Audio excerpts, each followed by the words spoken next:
Model अक़वाम मुत्तहिदा के 3 रोज़ा programme का इनेकाद किया गया, जो कराची के बेहतरीन स्कूलों के तलबा और तालिबात ने जहां उसमें शिरकत की थी। इस 3 रोज़ा प्रोग्राम के पहले जिला वस्ती के ज़हीर पब्लिक स्कूल नाज़ाबाद में प्रोग्राम का इनेकाद किया गया। 200 के करीब तलबा और तालिबात ने इसमें शिरकत की। तकरीब से खिताब करते हुए साबिक चेयरमैन बल्दिया वस्ती रेहान हाशमी ने खिताब करते हुए तलबा और तालिबात को खराज तहसीन पेश किया और क्या कहा, सुनिए इन्हीं की ज़बानी। And to search and to bring forward those who are likely to be the potential leaders. And I hope I am right now addressing to the future leadership of Pakistan. Karachi had always played a vital and pivotal role in international or local or national politics, and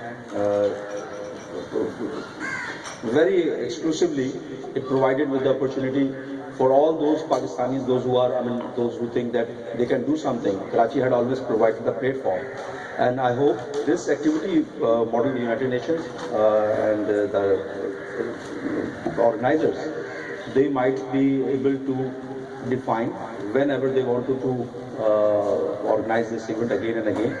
And I highly appreciate, Sir Imran, your efforts that you have provided this opportunity to these students and provided these premises. And I highly appreciate Mr. Wasim Akhtar. Thank you very much, sir. And a very short notice you have provided and you had given this time. मैं उम्मीद करता हूँ कि आने वाले दिनों में ये बच्चे जिनको हम लीडरशिप क्राइसिस का शिकार हैं और पाकिस्तान को बेहद ज़रूरत है लीडरशिप की, regardless from any fact, regardless from any affiliation, political affiliation, हमारी जो जिम्मेदारी तरजीह बनती है कि इन नौजवानों में से, इन बच्चों में से हम पाकिस्तान की लीडरशिप के लिए बच्चों को चूज करें, या वो निकलें, उभरें, किसी भी पॉलिटिकल पार्टी में जाएं, किसी भी सतह पे जाएं, किसी भी प्रोफेशन में जाएं आप, लेकिन आपके लिए ये बेहतरीन अपॉर्चुनिटी है। मैं एक बार फिर वसीम भाई आपका बहुत मशकूर हूँ कि आपने प्रोवाइड की। मुझे अंदाज़ा है कि आपके 2-3 अपॉइंटमेंट्स और हैं।